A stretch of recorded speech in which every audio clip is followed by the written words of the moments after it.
Nogometaši Domžal so reprezentančni odmor izkoristili za izjemno močno mednarodno prijateljsko tekmo. V športnem parku je že drugič vsega pol leta gostoval videmski Udinese, ki v najmočnejši italijanski ligi zaseda 12. mesto. Zadnja medsebojna tekma se je končala z neodločenim izidom 1-1 in tudi tokrat so varovanci Simona Rožmana brez strahospoštovanja krenili v dvoboj s črno-belimi. Prvič so zapretili že v 8. minuti, ko je Senijad Ibričić z odlično podajo za hrbtom gostujoče obrambe našel Adama Gnezdo Čerina.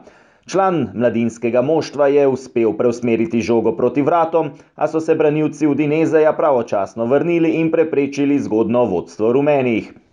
Vsega minuto pozneje nova nevarnost pred vrati Italijanov. Po uigrani akciji s kota je do strela prišel Ibričić, a se je z obrambo izkazal vratar Davide Borsellini.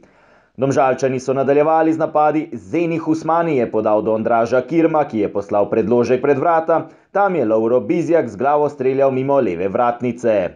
Minuto pozneje edini strel Videmčanov proti vratom Domžal v prvem polčasu. Poizkus Maka Varesanoviča je brez težav ukrotil vratar Miha Tetičkovič. V 24. minuti je Gnezda Čerin z odlično podajo zaposlil Bizjaka, najboljši strelec Domžal je streljal z levico, a se vratar Borsellini ni pustil premagati. Pritisk rumenih se je stopnjeval in naslednji je strelom poizkušal Agim Ibrahimi, z razdalje je meril mimo desne vratnice. V 28. minuti pa so rumeni zasluženo prešli v vodstvo. Matija Širok je z izjemnim preigravanjem prodrl po desni strani. Poslal je natančen predložek pred vrata, kjer je 18-letni Gnezda Čerin s strelom z glavo premagal nemočnega vratarja Borsellinija. Že v naslednjem napadu je strelom z razdalje poizkušal Kirm, a se izid do polčasa ni več spremenil. Strokovno vodstvo rumenih je med odmorom opravilo 5 zamenjav, med drugim se je prvič po poškodbi na igrišče vrnil kapetan Dejan Milić.